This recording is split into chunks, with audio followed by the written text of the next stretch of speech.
David Dikin Aditeo was at the height of his career. His music had gained international recognition, and endorsements from top brands were rolling in. Fans adored him for his charisma and artistry. But one viral video turned his world upside down. In the video, social media influencer Kemi Kezista Balogun accused Dikin of bribing radio DJs to play his songs. She claimed to have insider information and portrayed Dikin as an artist who cheated his way to success. The video spread like wildfire, gaining millions of views within hours. Dikin's management team advised him to sue. The damage to his reputation was undeniable, endorsement deals were cancelled, fans questioned his integrity, and industry colleagues distanced themselves from him. His legal team, led by the seasoned barrister Okoro, filed a 500 million Nigerian naira's defamation suit against Kezista. The State High Court in Lagos was packed with journalists, influencers, fans, and legal enthusiasts. Justice Balogun presided over the case, reminding all present to respect the decorum of the court.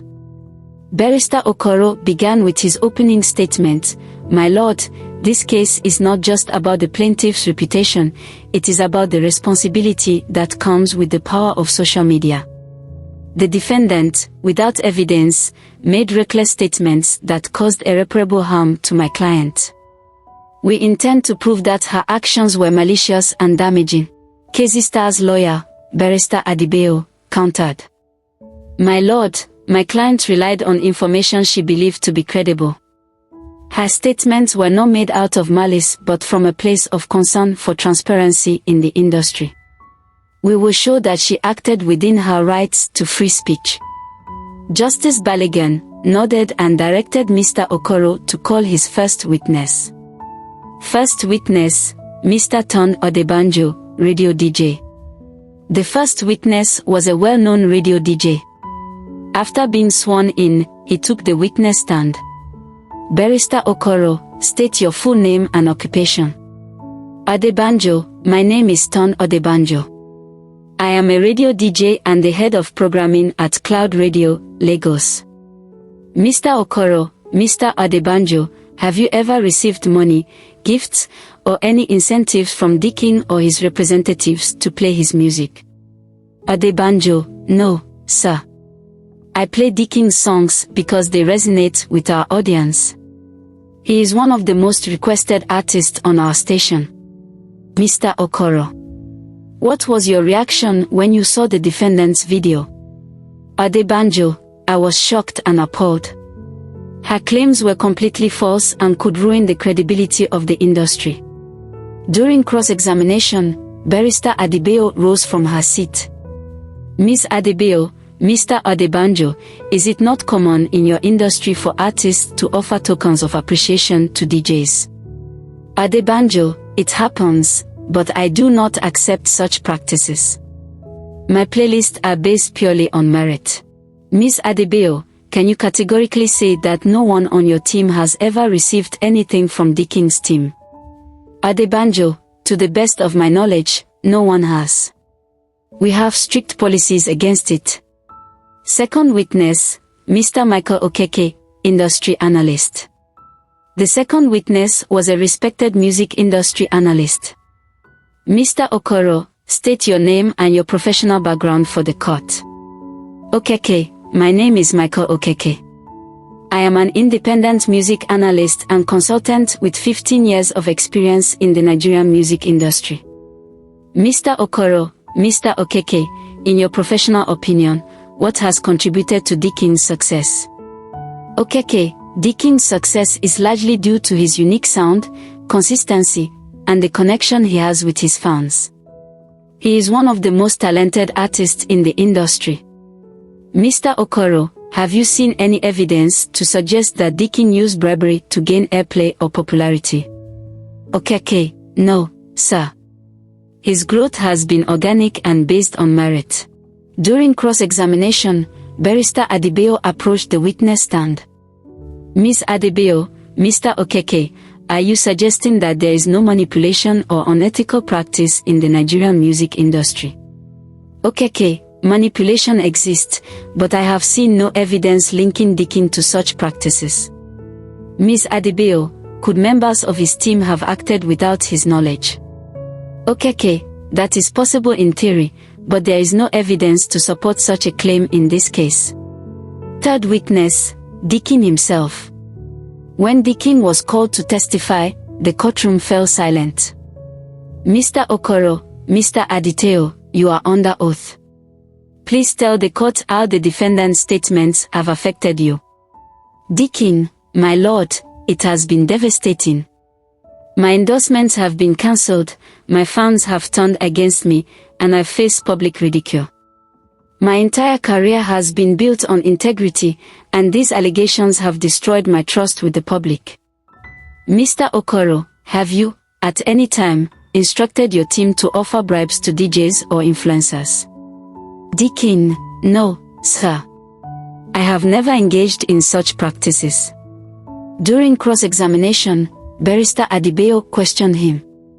Ms. Adebayo, Mr. Aditeo, can you confirm that you are aware of all actions taken by your team on your behalf? Dikin, I trust my team, but I monitor our activities closely.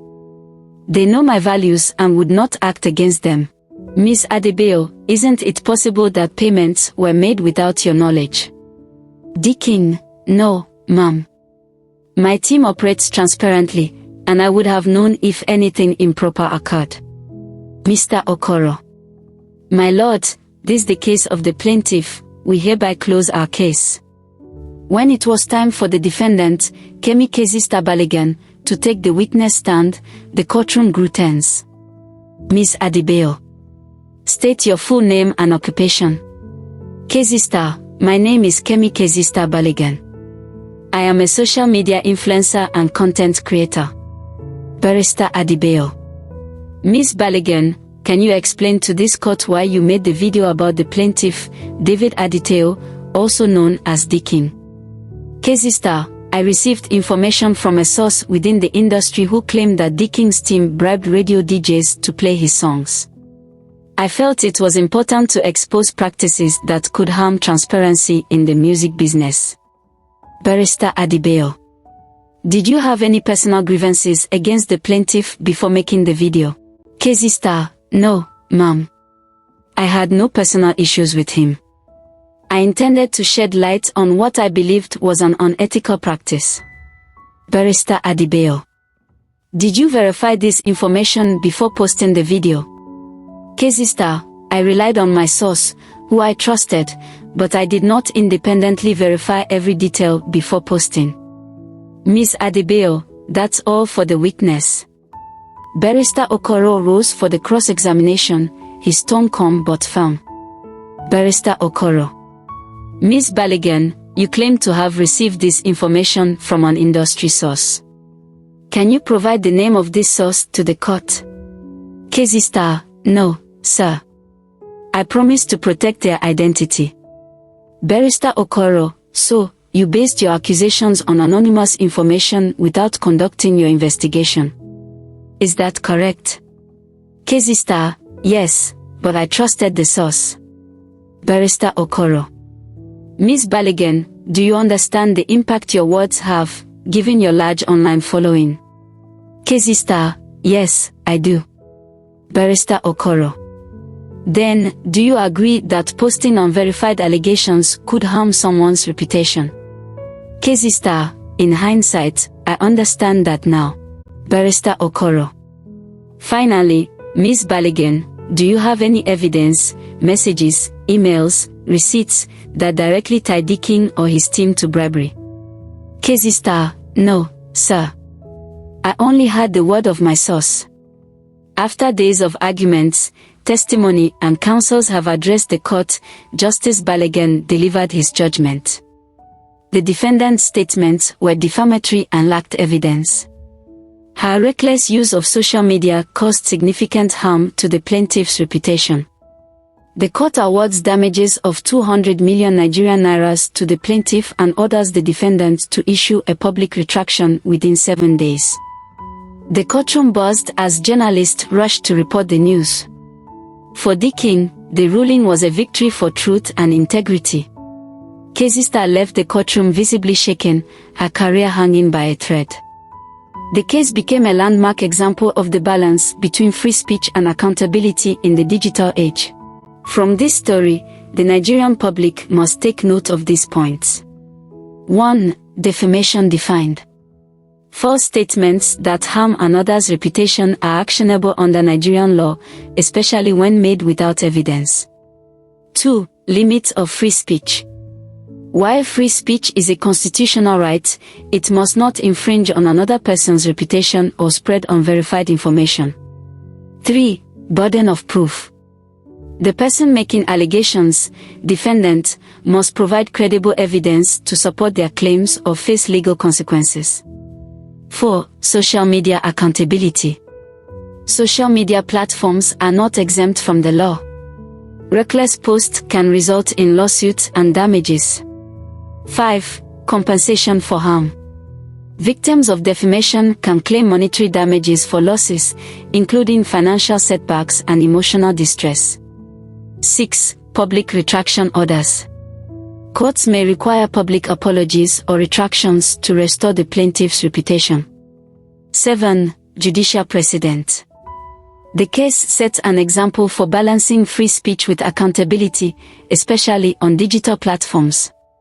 8. Reputation is a protecting one's name and integrity is a fundamental legal right, enforceable in Nigerian courts. Thank you for watching this episode on Legal Guide TV Stories. If you enjoyed it, don't forget to like, share, and subscribe to our channel for more insightful stories. We'd love to hear your thoughts. Drop a comment below. See you in the next story.